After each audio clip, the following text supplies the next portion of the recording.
Hey, everybody, welcome to the Self-Publishing Podcast. Today, we're going to talk about evergreen marketing, marketing between books, which is kind of key. Like, honestly, it's, we market very hard at launch, like we collectively as authors, or when we have some sort of a deal or something. But what do you do between launches?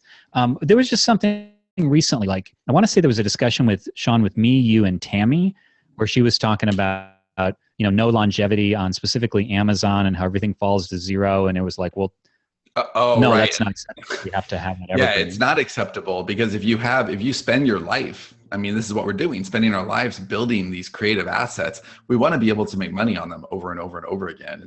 It's not okay to say, yeah, I'm going to launch it. It's going to have its 90 days and then I'm going to go and do something else because that's effectively dead forever, because then that means you're always on the hamster wheel. You're always churning. You have to build mechanisms that allow us to make money on our assets over and over a long period of time, because readers actually, if you bond with the reader, they want that anyway. Hey, you probably didn't know about this, but I wrote this other series that I think you might really like. And if you go here, you can check it out. You just have to lead them. And there are right and wrong ways, I think, to do that. And we'll have a lot to talk about today. I'm thinking a lot of this in my mind, well, it's ads and autoresponders, I think, is a large part of it. We'll get into that once we really get going. But first, something cool. Oh boy, did we talk at the podcast thing about having Auto do a something cool? No, but we absolutely need a something cool. We do. Yeah, I mean, if I'm going to have the soundboard ready for What's Up Dave's Butt, I'm going to really need... Can I have a separate one for something mediocre for mine? Something mediocre? Oh, I do like that. Yeah, I do too. And it's got to be... Oh, boy. And we also need a Dave was right. Okay. All right. So does somebody else want to go, and I will spend this time to tell Audra about the suggestions? Yeah, that sounds good. And yes, Danielle Garrett, who says, OMG, Ash, What's Up Dave's Butt is coming back. Best news ever. Wait, yes. Was that on this show? We never did that on this show. We never did that on this show, but... we shouldn't. But no, we never will. But it is coming back to Worst Show Ever. We actually made some improvements to Worst Show Ever, believe it or not. We're going to have new album art that says worser than ever. It's going to be great. All right. So there you go. That's your improvement. I wanted to say it is a podcast. Yeah, it is a podcast. So my something cool is just the apprentice program, and specifically the apprentices. We're closing out in a few days, and it's been 9 months. Like, we've been 9 months with like this group of people, and over the last couple of calls that we've had, there's been like a little bit of sadness. Like you can really feel it. And so the group is closing down, and it's just kind of amazing how well they all bonded. And there's been a couple of really amazing launches. Some really great product has been built, and the self-organization, I love the way that they are helping each other and staying in touch with each other, and self-organizing a newsletter for when this all ends. An alumni newsletter, they're calling it. I just think it's beautiful. And I'm really grateful for this project, because, it would have been the easy thing to do to just go ahead and build a course. But we didn't want to build a course on assumptions. We wanted to do it right. And that meant spending a substantial amount of time with a small group of people and really figuring it out. And it's just been so rewarding for us as individuals, for us as a company, and for the apprentices. And I'm grateful for their time investment that they gave us. And it's just been amazing to close it out after 9 months and just see how everyone's done. Dave, do you have anything cool today? Something mediocre? Yes. I talked before about that movie, A Monster Calls. There's actually an interesting story behind it. It's written by Patrick Ness, a young adult author, but it was inspired by an idea from Siobhan Dowd, a woman who had died. She had written this idea, but she didn't have time to finish the idea. So he basically wrote it, and I got this awesome hardcover book. Oh, wow. Which has lovely, beautiful art inside of it.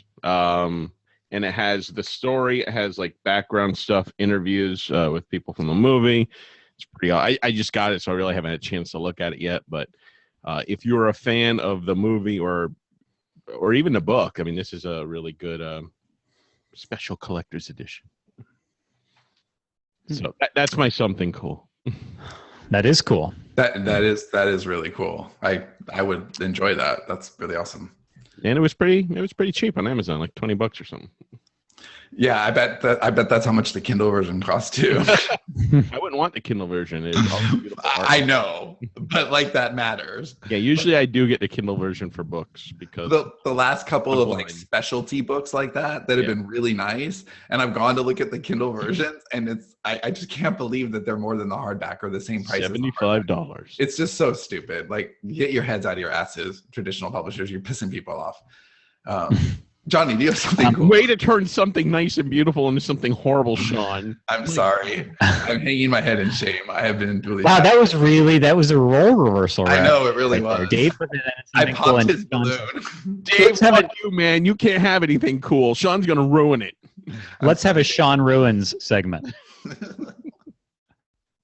All right, so my something cool is we just over Tuesday and Wednesday this week had a podcast work retreat, where we were revamping. In part, one of the things we were doing was looking at our lineup and just deciding. I mean, it basically starts with throw everything away, and then everything kind of has to earn its place back, conceptually, not literally. So basically, we looked at our entire podcast lineup and said, what's coming next, or what do we want to keep? Like, which of these are good? Which of the ones do we want to, what do we want to do to revamp and spice things up? And what do we want to, what gets axed? Like, what isn't working? And there's a lot of detail here that we aren't going to really go into, but just expect that there are some changes coming, some new podcasts. SPP is obviously staying. We did a few things to, what can we do to punch it up and make it better for you guys? Worst show ever is staying, but we also came up with what can we do to make it worse and more reprehensible for you guys? And, and just, I mean, again, a lot of detail I won't go into, but the one that I am really excited about is that Sean and I are going to start an entrepreneurship podcast, basically a business podcast. So I think it was last week live anyway. Who knows when it was on the feed? I think my something cool was a book called Rocket Fuel, and it talks about like the business roles of visionary. Johnny's like something cool in life for like the last month, and it made it into the beats for a book that I'm looking through right now. Rocket Fuel is in there, basically. And but I can only go so deep on those things, and Sean can only go so deep when we talk about it, because it's just like it's something cool, and you'll hear me couch things like, well, I don't know how interesting this is to you guys, and so I go really shallow, or Sean goes shallow, and then nobody wins, because you guys don't necessarily care, because it's you're largely independent or 2 or 3 person operations. Or you're Dave.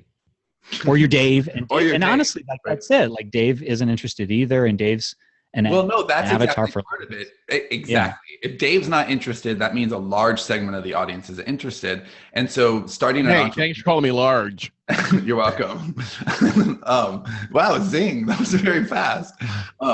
So if a segment of our audience isn't interested, then we need to do better. And this allows us to do 2 things. We can focus more on craft. And of course, we'll do still entrepreneurial stuff as it relates to indie publishing. But for Johnny and I, like, we're not just indie publishers. That's something that we do, but we are entrepreneurs and thinkers, and having an environment to where we can really breathe and articulate fully some of our ideas, I think will be fantastic for this show and for the new show. So that's just changes coming. Smarter Artist will actually become a YouTube thing. So there's just a bunch of little changes that we're going to do, and so just stay tuned. Like, there's no true call to action on that. Stay tuned, watch. We'll let you guys know, and great stuff. So that's it. So let's move into the topic: evergreen marketing. Again, as I said at the outset, like, I think that there are 2 primary components to your marketing. And, we say a lot, like, there's a few metaphors we've used. One that Sean used recently was that each book is a stock, and so you're buying stock because you then hold it forever. And just the idea of like passive income, basically. Like, yes, it's not truly passive, but that said, once you've created a book, the idea is that's an employee that never clocks out. Like, it should be earning money for you forever. But it's not really true, especially on Amazon, if you don't do things to prop them up. And then it's like, why did you write that series? Nobody's ever buying it. Yeah, this is interesting because this is one of the reasons that I love this industry so much. You get to make your art and you get to, put that art into some kind of a machine where you get people visiting your factory over and over and, walking away with their little chocolate bars. It's fun. And a couple of years ago, maybe 3 years ago, I had just joined a mastermind. And one of the people who is in the mastermind is he's very extremely successful in selling things online. Very extremely? Very extremely.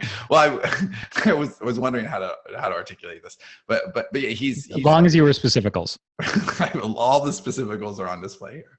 But this is somebody who is just extremely good at selling things online, but mostly information. And he was making an argument to the group that when you have an online business, there really is there's no truly passive income. You can't, it's not like that. It's different. You have to constantly make things. And I raised my hand. I sent an email to the group and I said, you know what? I disagree. I think my business it really is passive income because there's not a half-life on fiction. There's not a shelf life of fiction. If you're not writing to trends and you're writing good classic stories, Stephen King is still making money on Salem's Lot and Carrie and all of this. It's really core to our belief system at Sterling and Stone and as smarter artists. And we really want to impart that to everyone listening. This is as important a show. I mean, I don't know, we're just starting to record it, but thematically, this is as important a show as any will ever record. I mean, it's talking about how to make money on your lifetime of work. And that's something that, we really want to dig deep into because that's what makes this game worth playing. If you constantly have to go back to the lab every single day just to keep up with the indie publishing churn, then you've traded, a job for what you thought was a dream and ended up being a job. So being able to really highlight your past catalog is the very best defense against that. So it's a big topic, and I think that we're going to hit a few different ways to do this. So see if you agree with me on this, but I think that there are basically, I would say 3 strategies, and you could say, there's many strategies, but they're like 3 big ones in my mind, and one of them is really just 2 versions of the same thing. So it's basically 2 So things. It's like my goals list. It's like your goals list, exactly. So in my mind, it's like autoresponders of some sort of, you could break that down further, you reminding your list, but basically you poking them in some automated or non-automated way, and ads.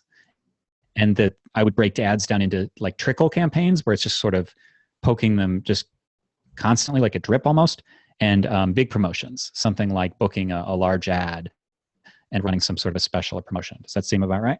Yeah, it really does. And understanding the difference between those, I think, is essential, but also understanding the similarities and how you can sometimes tie them together.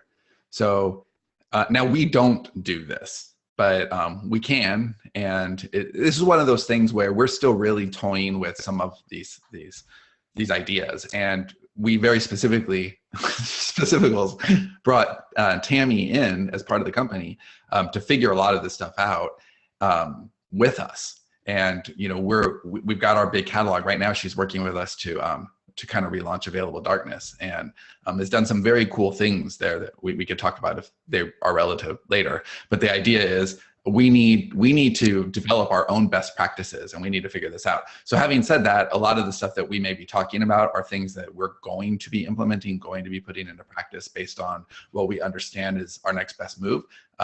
But we haven't tried all of these things. But as a good example, let's say you have a BookBub promotion, that book is coming, and so I've got Series A and I've got Series B, and I think that some, but not all, people will go from Series A to Series B, and I have a BookBub coming up on Series A.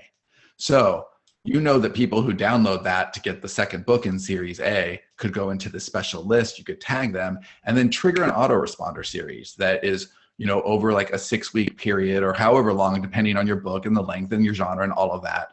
But over a certain period of time, that autoresponder series, this person came into your world through this book, and you want them to go over to this book. So what is that path? If you can intelligently lead them on that path through an autoresponder series, great. And if you have the BookBub coming up, awesome. get the work done and have that in place before your book club. And instead of making X dollars on that promotion, you'll make X plus Y. Right. And I think that the idea of intelligent tagging and segmentation, and by the way, I'm going to try to skim just a little bit deep on this and not go too far down the rabbit hole, because we're going to do shows on autoresponders. And at some point here coming up, we're having Andre Chaperone on. We're actually doing a work retreat with him. By the way, the work retreats is sterlingandstone.net/work-retreats if you're curious about those. But we will eventually do one of those with Andre. We're going to have shows about this. But that said, just sort of from a top level, and you can look back at the show that we did with Chris Fox about this too, where the idea of you want to send the right people in the right to the right destination, specifically for like Amazon, but also just within your list. So if you have your massive list and you have, so let's look at ours. So the Invasion series and the Beam series are actually, they're both sci-fi, but they are quite different. And if you wanted somebody who wanted like action, high tension, fast-paced sci-fi, that's Invasion.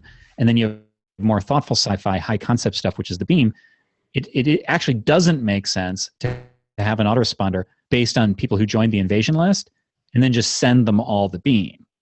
That doesn't make sense, because a lot of them aren't going to like it, and then you're just pissing them off, and it's noise.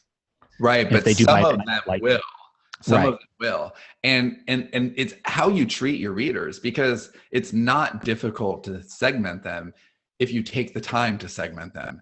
And that doesn't mean just tagging. That segmentation has to happen in your mind as well. You have to be able to know that this group of readers is not the same as this group of readers and treat them accordingly. So the Beam is a very, very different experience than Invasion. In fact, we're in the Beam world right now, and it's elegant and complicated, and I love spending time there.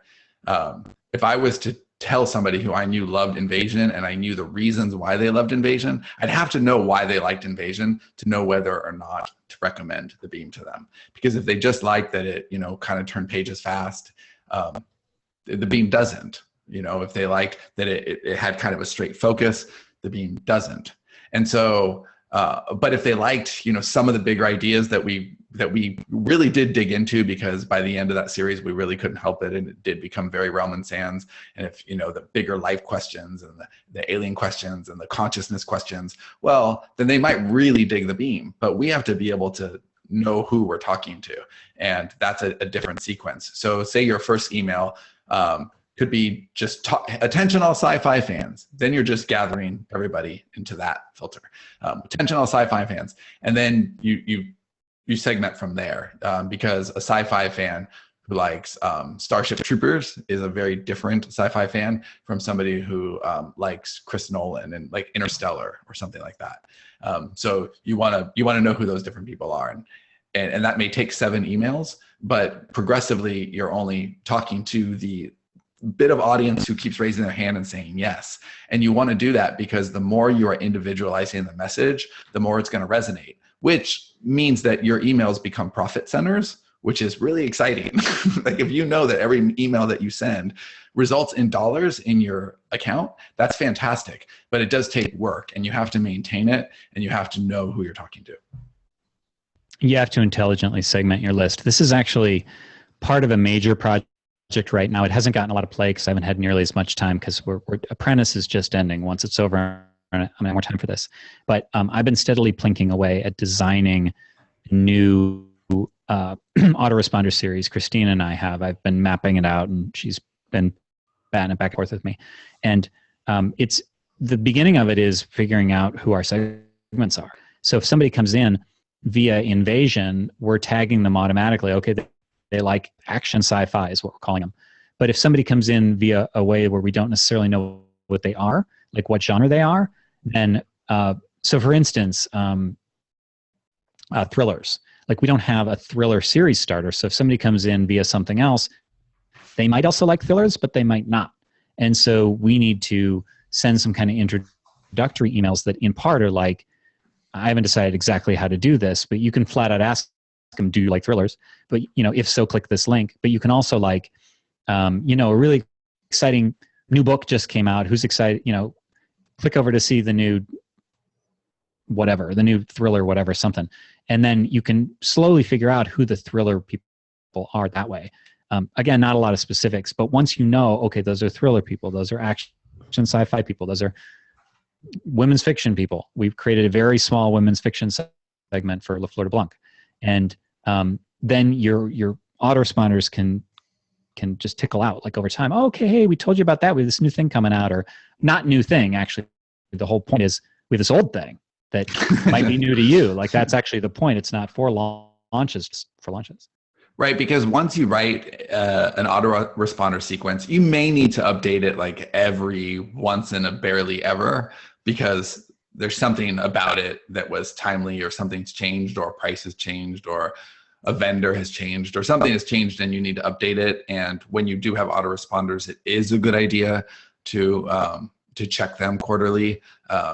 Anything that's auto reply, you should check quarterly. So for example, when people buy Fiction Unboxed, like the email still gets in my inbox that says, welcome, thank you, and it's from Jacob. Right, like that's a little hole in the bucket, and it's really easy to get those over time, and you do want to be aware of those. So it's a good idea to have your autoresponders, like with recurring tasks, check on it once a quarter or whatever is good for you, but do check on it, because it's embarrassing when your messaging is off. Like let's say this is a bad idea anyway, but let's say you reference something really current. Like right now, it would be very natural to make a Trump reference in your email, because that's like really on the pulse of the country and the world right now. So that would be natural, but that might be a mistake a year from now, and it might read differently because you don't really know, but it's very easy to forget that you said that thing. And so just checking on your messaging over time is a really good day. So Chuck Manley says, this stuff still makes my brain dizzy. Yeah, it is. It's a lot to wade through. And here's the, actually, let me hit what Jeff said too, because that's important. Probably a mistake even today, polarizing. I actually totally agree with that. I don't think your email to your list, unless that's the kind of thing you write, then it's highly relevant. But if you're a fiction author, you probably don't want to. Yeah, like Tucker Max made a good career out of polarizing. Right. So it just depends. If that's your brand, absolutely. But otherwise, don't. But my point is, even something that might be okay now, you don't want to set it and forget it. That's not, you always pay attention to that. But yeah, so Chuck says this stuff makes me dizzy, and it should. And that's part of the problem here, is that we as a community, we're not necessarily business minded, and it's hard to figure some of this stuff out because we have to learn it all. So not only do we have to learn the mechanics and the reasons and the whys behind it all, we actually have to learn the tools and the whys and the whatnots and the mistakes that you can make, because it's very easy to make a mistake on this. We made a mistake. Johnny, you can describe the mistake better than me, but what was it? It was, I think, when we were segmenting the floor, and it was a wrong box got checked, maybe. Oh, that was just, yeah. I mean, that was just a mistake. But that's it. Even human error, that's small stuff, can derail your plans. Yeah, just to close the loop on that, it was if you clicked a link in an email, it added a tag that we were using to be like the women's fiction list. And I think we did just ask them there. I think we're like, hey, raise your hand if you are interested in books like this, or movies like this. And they had to click the link, but we forgot to turn on click tracking. So if you don't have click tracking on, it can't do what you just asked it to do. And so we sent the link, and they clicked the link, and it took them to a thank you page, and it didn't track any of it. So we had to resend it. But that's the sort of thing, like you can mess it up. So it can make your brain dizzy. I think like anything that we say, I think that you need to distill out the specifics of what we're saying and pull back and say, what is the big picture there? Like, what is the strategy, not the tactic? Yeah. Okay. And the strategy is send the right emails to the right people. That's very well said. Christy says, if I had the money, I would hire someone just to manage this. I know it's important, but it's so far above my head. Okay.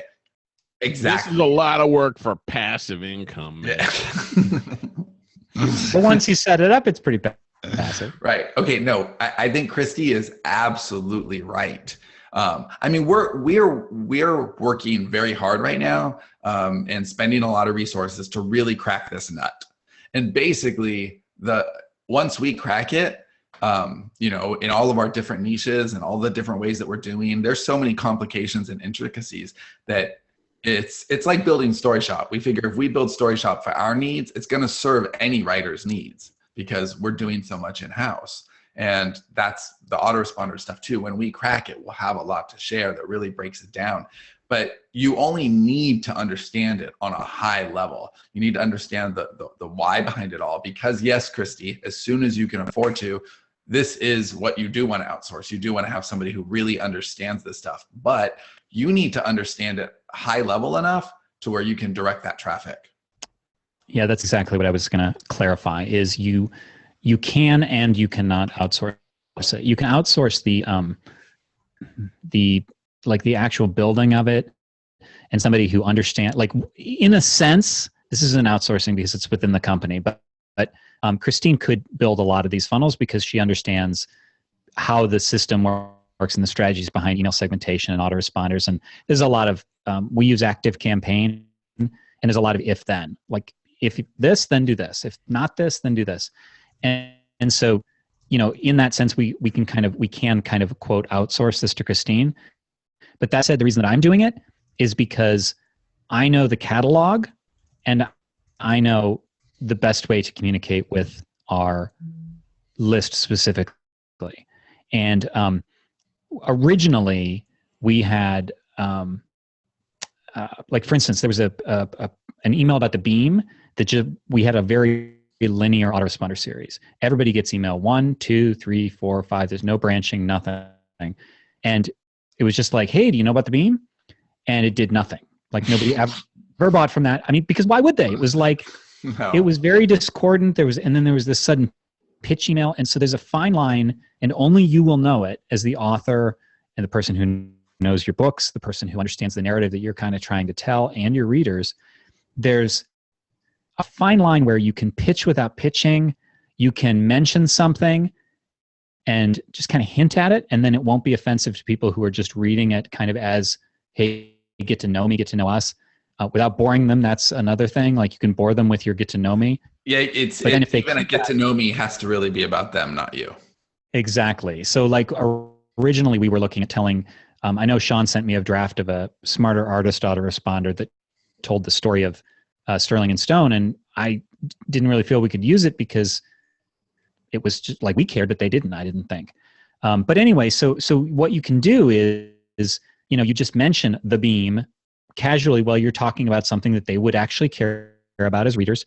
And then for people who click that, then maybe, you know, a little while later, they get, hey, by the way, were you interested in that? And they can follow a few breadcrumbs, and then they've given you enough yeses by clicking links that they've basically given you permission to pitch them. But if you just do it like, here's another thing to buy, it's from our back catalog, yay, like it just won't mean anything to them. Yeah, and always keep it as simple as possible. So ours are, I saw earlier in the chat, somebody asked, is it as complicated if you just have a single series? No, not at all. No, this is very straightforward marketing then. Every time you add a series, it gets more complicated. It's really complicated at Realm and Sands because we don't just have series, we have genres. And that's stupid difficult. As easy as it gets is your nonfiction. To flip that around though, like if you have a single series, the passive marketing matters a whole hell of a lot less. Like if all we had was Invasion, I mean, what are we going to do? You can only push book 1. Hey, well, that's very true. You know about book 3? Right. Like it doesn't merit an autoresponder. Yeah, there is. Right. So it's more complicated, but, and that's the thing, that's the rub. It's the good and the bad. At the point where this actually matters, you need to have a catalog. So at that point, you should be able to justify a little bit of outsourcing because you have things to sell. So before then, it doesn't matter as much and you shouldn't spend the money, but that's a good time to learn it. And one more thought on the complicated nature of all of this, because I know that it is, and I know that it can be overwhelming, and I totally understand that. I mean, I've been talking with Dave on this for 8 years, and like it's heavy. Like I can feel him every time we talk about it, and I know that he is a stand-in for so many of you.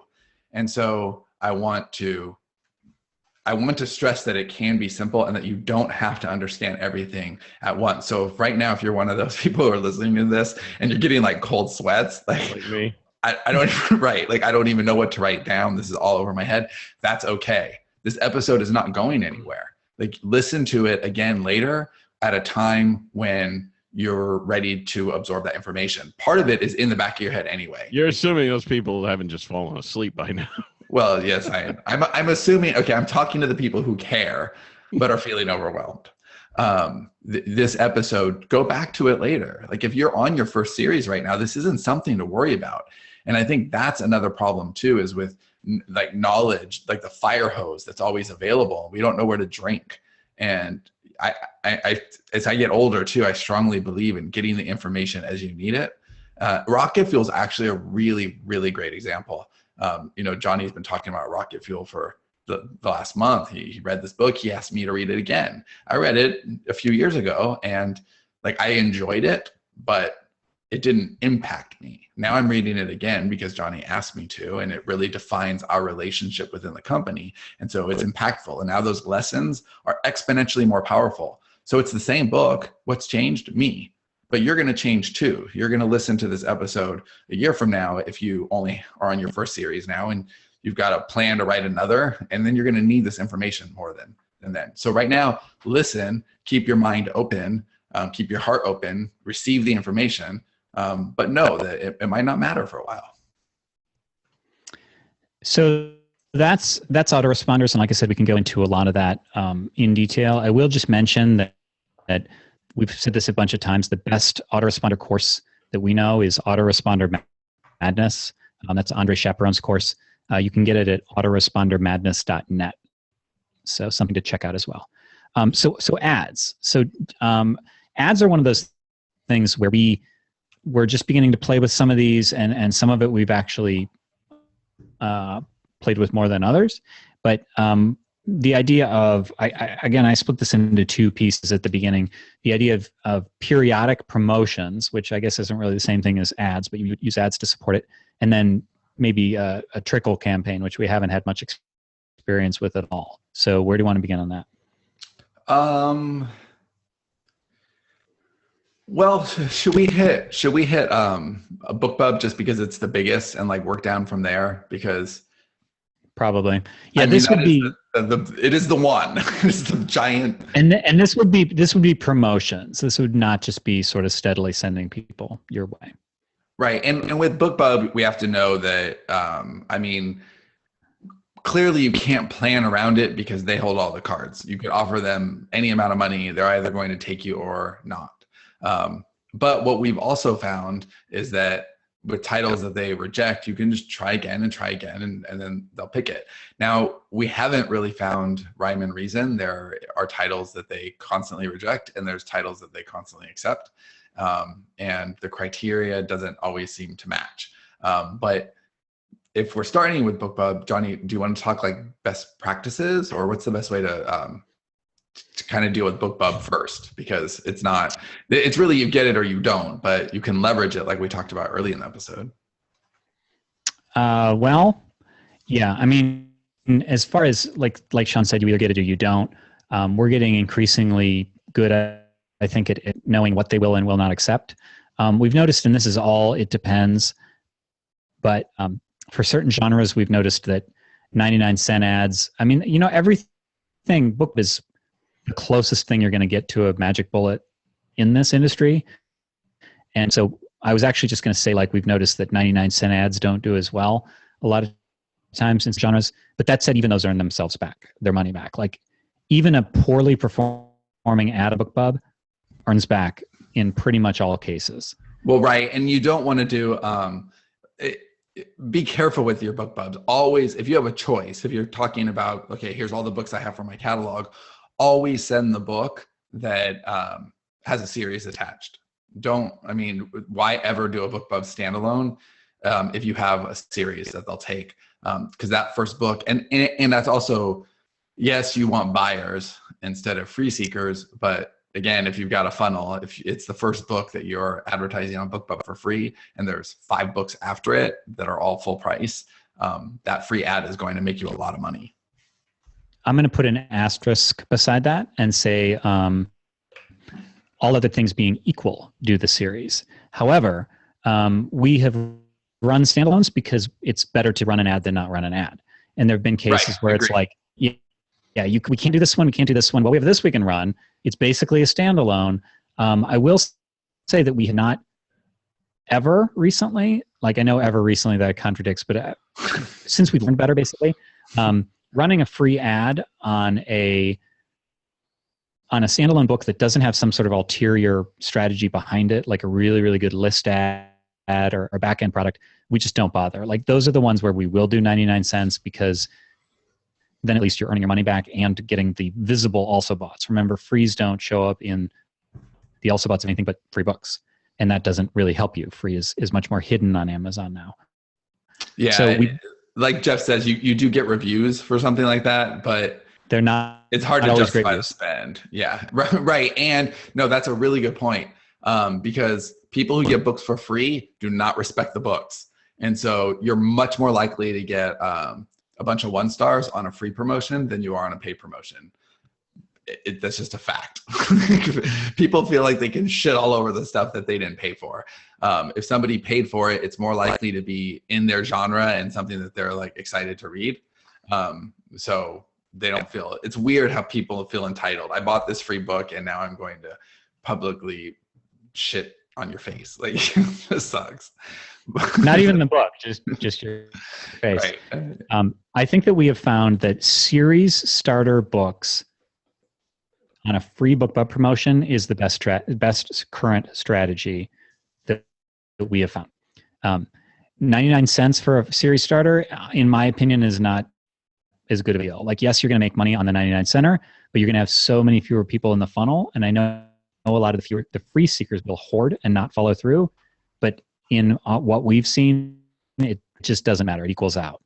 If you have no catalog and you just want to get anything you can, you're just starting out, you want to do your first BookBub promotion, and all you can get is a freebie BookBub for a standalone title, then make sure you take advantage of the opportunity by updating your CTA to, like, I have this amazing book coming out, here's the date, you get on the early list, here's a short story, whatever it is, do as much as you possibly can to use that BookBub as a list builder. Yeah, you're trying to drive new life into old stuff. Remember, that's the point of all of this. So if we were to get, what's a good example? So let's say we actually don't have this, but let's say that there was a Robot Proletariat season 1 and 2 pack. And that was, because that's all there is. There's only 2 seasons. So let's say we had one volume that comprised the entirety of Robot Proletariat. And we really needed to do something with that. And it was the only one we could do. And the only ad we could get was a free ad. So if I were going to do that, what I would do is have a really strong call to action in the front of that book. For season 1 of the Beam, maybe as a free list thing. Now, this is a very hypothetical. Goes with the Beam, a huge thing, blah, blah, blah. But if you did that, what you're doing is you're leveraging the traffic on an otherwise kind of worthless free ad in 2 ways. Number 1, you're getting people on your list.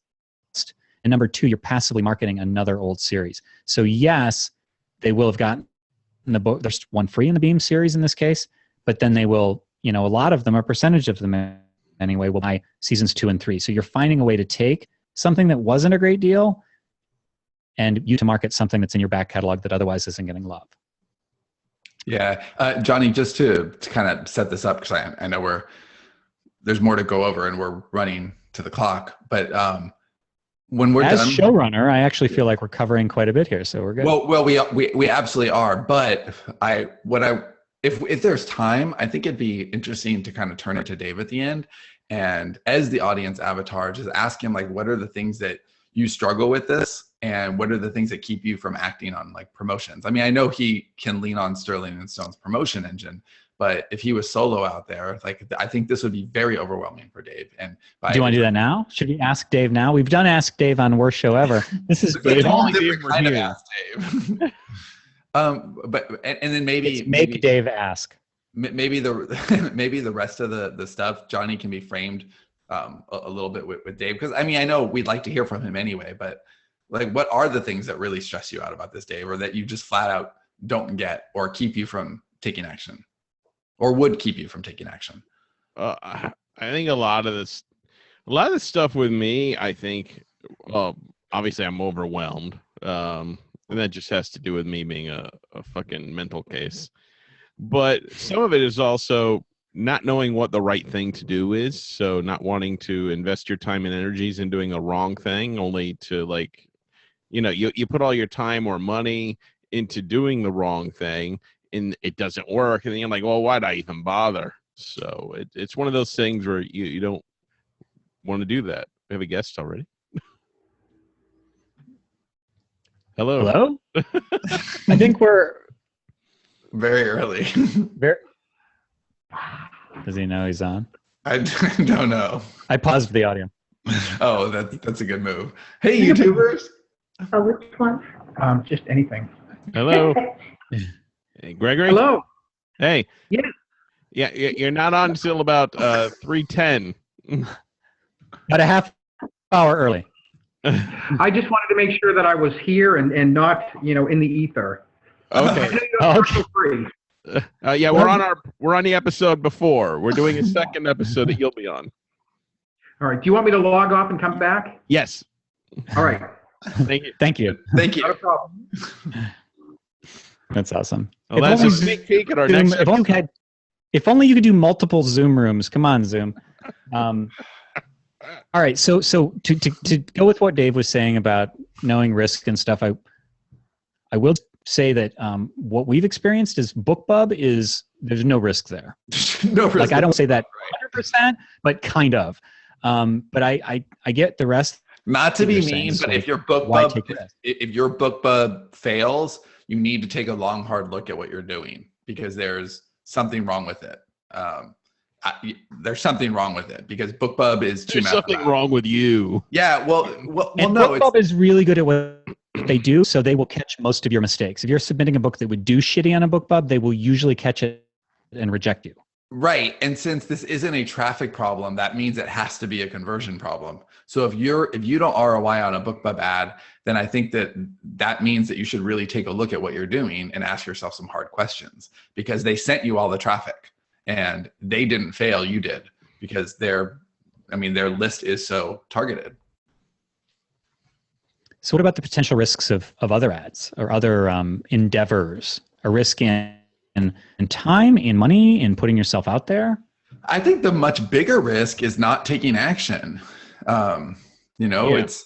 Because then you have no momentum, you have no sales, you have no fans. I think that the more momentum you have, the faster those wheels start to spin, the more your audience gets excited, the more they'll start marketing for you. And that is one of those areas. Like, you can look at newsletters with me.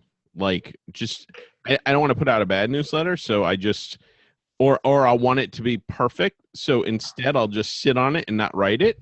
And what do we know about perfect, Dave? yeah. Know your why? The enemy of something. It's definitely the enemy of done. It's the enemy of me. Oh. Yes, well, that's true. But Perfect is the enemy of Dave.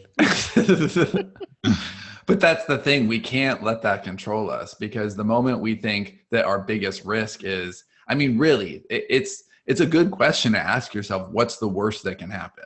What's the worst that can happen if I send this email? No, you don't want Dave asking that question. But Dave, this is I'm being serious. Dave, you ask yourself what the worst can happen all the time, right? Yeah. But how often do you ask When I yourself? wake up, I ask. Is that your first waking thought? Yeah. Okay, so do you ever ask yourself, what is the best possible outcome? I've never once asked that. Okay, I'm serious. I know it sounds like I'm messing with you, but you should start asking yourself that, because you don't have a lot of contrast. And I don't like to set myself up for being disappointed. So it's better to aim really low, and then I'm usually happy. Okay, so are you joking right now? Or are you being serious? No, I'm being completely serious. Okay, I feel like the company should buy you therapy. I just I want to hug you. Oh, shut up. Don't hug me.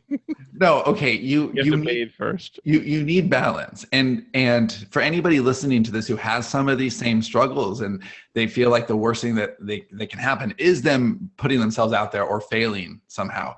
Look at how many times we have failed as a company in the last. May I remind everybody about our Dead City launch? Johnny, would you like to talk about our Dead City launch?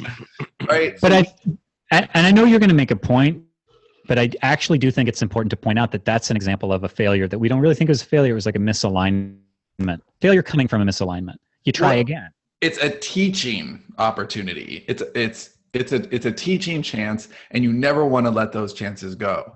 And the thing about all of this is you just have to start small. If you're afraid, I think another big fear that authors have is taking tiny little steps. Because, I can't take that big step. But you don't have to take the big steps. You don't have to eat the whole pie. You just take that one little baby step, do the one thing. Pie. Write the first letter in an autoresponder sequence, something like that. Because as you go on, this stuff it doesn't get easier to do, but it gets easier to justify. So in fact, here's something I know Johnny wants to talk about, but there's something that we're doing right now to shine a light. Now, I think this is a mistake for single books. I think this is something really cool to do if you have a series, especially a finished series. But it's something that we're heavily investing in right now because we think that we're going to be able to, it's pro for our company, but it's also shining a light on our old stuff. Go ahead, Johnny. Well, if you're going to talk, I was actually the thing that I asked you about in Slack, I was actually going to move to in a minute, if that's what you're saying. Yeah, whenever. If I could make, so I'll circle back to that, everybody. I just want to finish on the idea of promotions, because I still have the like trickle ads thing, which is basically what Sean was referring to as something we're going to use for that. But there's just something I want to raise on the topic of what's the worst that could happen, basically. And earlier this year, into this. Well, basically earlier this year, we put, by we I mean largely Realm and Sands, Sean and I, but there were other titles across the other imprints as well, and we basically committed to a longer term period of Amazon exclusivity. And I remember, it wasn't like risk. What is the world going to burn down? But I didn't like it. I was like, we hated it.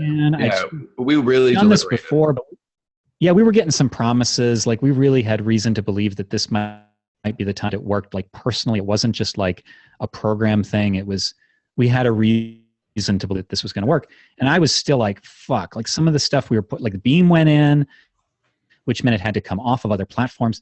And that's a calculated promotional risk. We had reason to believe that we could take our back catalog, do something with it, and then hopefully yield a reward or just piss people off and fail. And you could think that with running a 99-cent ad on a big box that normally sells for $9.99, and you think, well, what if nobody buys it anymore for the higher price? Anything like this where you take a big risk. The reason that I ultimately agreed to go with this exclusivity thing, which by the way did not do anything for us. You talk about failures, it was utter and complete. Because it didn't kind of matter in the end, and we decided to take the risk, is because what were they doing anyway? If you don't take these risks with some of your stuff that isn't performing, then you're just giving up. I can be certain right here, right now that nothing's working, or I can take a risk and maybe it will start working. So that's ultimately what we decided is when you're talking about stuff that isn't performing right now anyway, kind of why not? Especially if you have a lot of books in your catalog and it isn't your one and only everything. So just something to say. Yeah, I totally agree with all that. So the idea of trickle ads, we have the least to say about this. I think this is something that we're going to begin to learn more. If you have an intelligent Facebook ad strategy, there are a lot of unintelligent Facebook ad strategies or others, but you've heard some things about BookBub display ads, Facebook ads, KDP ads. We don't really have a lot to say about this because we just don't have the experience, but there are things you can do to kind of goose sales overall with just ads, especially if you're advertising a series starter and you can lose money on the first ad and gain it on the rest. But more specifically, the thing that Sean was teasing earlier that he said, yeah, I can go ahead and talk about this, is we recently had Audra internally make us a Yesterday's Gone trailer, which is awesome. And it's the sort of thing where like, really fantastic. Yeah, we've never believed in book trailer. Well, I have never believed in book trailers. They just, a lot of them are just done poorly, and they just like why did you do that? It just seems like a waste. And why would it ever convince anyone? This would convince me to read this series. It's like a movie trailer. It's very cinematic. And so because of that, like the reason we did that, and the reason what we're going to do with that is get like do like Facebook video ads. And videos are notoriously cheap to show a lot of people. And if a viewer watches a certain number of seconds of a video, you retarget them, which is a fancier way of saying serve them another ad later based on their interest that might their attention. And so since that's for Yesterday's Gone as a series, and there are $6 books in that series, I think the first one's cheaper, right? The first one is either 99 cents or free, depending on what we're doing with it. But this would make sense to make it free if you have that constant ad going to it. But $30 worth of books behind it anyway. Seasons 2 right. through 6 is $30 worth of books. And that means so you can actually spend some money on that traffic. Yeah, just, I mean, I don't know. We would have to figure out what it is. We'd have to figure out how well they convert, and on average, what one viewing of a video equates to in terms of dollars earned or fraction thereof. And then, then we can swap to that, So if it's like on average, if we show that video to 1,000 people, if we spend a dollar showing that video to people and it brings back $1.25 or $1.10, then we'll do it all day. We'll keep advertising, tweaking the ad. All day, every day. Yeah. We're taking we're being really strategic about it. I mean, we're not throwing this at everything, but we're starting with our 2 biggest franchises. We're going to the 9s on the trailers. Like they look so pro. Like Audra really killed it. They're fantastic. And so we're taking one for Yesterday's Gone, one for Invasion. We'll test them. We'll figure out exactly how to do this. And we'll get better at it. But imagine doing that for every time you had a series, you could put a trailer and you could run Facebook ads, and you have this neat little funnel, and there's 6 books in your series, or 7 in the case of Invasion, and you're sending people to the first book free, but you have a lot of dollars after that. That is truly evergreen marketing. Right. Like you'd be spending $5 a day on an ad like that or something. As long as it returns a positive ROI, then that's the sort of thing that you can just always have running. You don't need to do anything other than monitor it, make sure it doesn't fuck up. Even like we did this for a while. We aren't doing it currently. Just like list ad things for Invasion, and we did them for Yesterday's Gone as well. It was for Invasion, it was get the first 2 books if you join our list, and it was a Facebook ad. And as those convert, if we knew for a fact, and I don't know that we had all the metrics on it, if we knew on average how much money we made from that, i.e. people join our list, and then a list subscriber is worth this on average, and X percentage of people are going to buy books 4 through 7 or 3 through 7 because they already read the first 2, then that's always the sort of ad you can trickle as well. You're building your list and you're selling. It's on Autoblit as long as you make sure that your ads, because ads will drop off. Like you have to monitor them. But those are the sort of things that we were thinking about. Yeah, and Beth asked, can you use these trailers to sell as movie possibilities? I think that would be incidental. I think there are talented filmmakers who can put together, trailers for movies that they want to produce. And that is a practice. But in this context, I think if somebody was interested, it would be a bonus thing to have. But I don't think you would sell a movie based, no matter how amazing your trailer on your book was. I think you would sell it based on book sales. And if you had a trailer to go with it, that might be something that could help a buyer, convince. But no, I don't think you would ever sell a property based on a trailer, even if it's the most amazing book trailer ever. So just in conclusion, be creative with your promotions and stuff. Like there's a bunch of things that we've done that are just like, well, why not? As long, and this is especially true the more you can play with your catalog because you have more stuff in it. We did an Apple exclusive bundle. We've done Kobo exclusive bundles. We've sold entire, $25 franchises in a bundle for 99 cents just to see what happened and build a list. Sometimes if you have like romance authors sometimes can get away with this. If you have a series and they're not really in order, like my example I go back to, and this is obviously isn't romance, but like I used to read the Hardy Boys books, and it didn't matter what order you read those in. Like they were all independent little mysteries.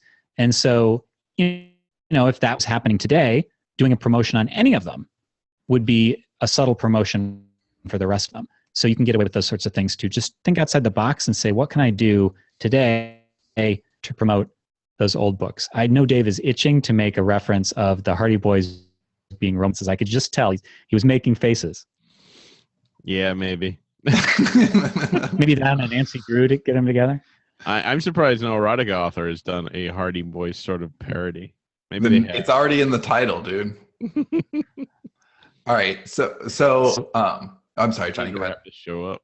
Well, I was going to conclude. Do you have something else? No. Well, I was just going to say, yeah. Well, I always have something to say. I just think that to please not feel overwhelmed, and to know that the true value, the true takeaway in this episode is to please pay attention to your older catalog. Like there's a lot, you're leaving a lot of money on the table if you're always focused on what's new instead of trying to, pull what's old back into your fold. And we've done that for years. Like basically, other than Yesterday's Gone, Dave and I have just marketed like what's new forever. And really we've done the same at Realm and Sands, and it's stupid. Like we've built all this great catalog, and now we're taking the time to nurture it and revisit it. And you should too. So just this one, I would say that the most logical thing to do if you're interested in the stuff that we talked about in this episode, and again, like Sean said, it's not about doing it all right now. It's about knowing that this episode is not going anywhere and doing a little. So if you're interested in the autoresponders and you're looking for like the best place to go for that, I'll just again give a plug to Andre Chaperon's Autoresponder Madness. We've been talking about this since Sean and I met over Autoresponder Madness. We did. It's our song. It's our song back in like 5 or 6 years ago when we met for the first time live. So Autoresponder Madness is at autorespondermadness.net. And so that's it for this one. So thanks so much. If you're live, stay tuned. We got a really good show next week. So see you then. Adios.